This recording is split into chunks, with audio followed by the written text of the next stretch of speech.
10th class chemistry की concept assessment 8.6 हम सीखने के लिए जा रहे हैं, जिसमें अल्कोहल और कार्बोक्सिलिक एसिड को कंबाइन करके हमने एस्टर की फॉर्मेशन करनी है।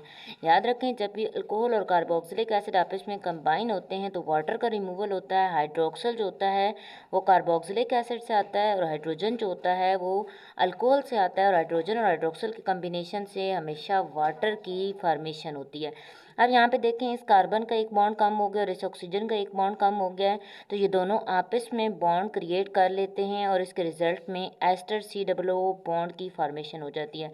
यहाँ पे जो हमारा अल्कोहल होता है वो अपनी ही रेडिकल में कन्वर्ट हो जाता है, मतलब उसको रेडिकल के नाम के साथ लिखते हैं, और ओएक एसिड जो होता है वो ओएट में कन्वर्ट हो जाता है, तो मिथाइल प्रोपनोएट इसका नाम बन जाता है। इसी तरीके से यहाँ से हाइड्रोक्सल और हाइड्रोजन आपस में मिलकर वाटर की फॉर्मेशन करते हैं और इन कार्बन और ऑक्सीजन के दरमियान में बॉन्ड क्रिएट हो जाता है और इस तरीके से हमारे पास एस्टर की फॉर्मेशन हो जाती है।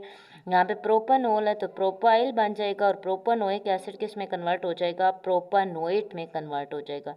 इसी तरीके से यहाँ पे एथेनॉल और एथेनोइक एसिड है, इनके दरमियान में एस्टर की फॉर्मेशन होगी। एथेनॉल इथाइल में कन्वर्ट हो जाएगा और एथेनोइक एसिड एथेनोएट में कन्वर्ट हो जाएगा, और इस तरीके से ये हमारे पास कंप्लीट रिएक्शन मतलब एस्टर की फॉर्मेशन और साथ में वाटर का रिमूवल आ रहा है।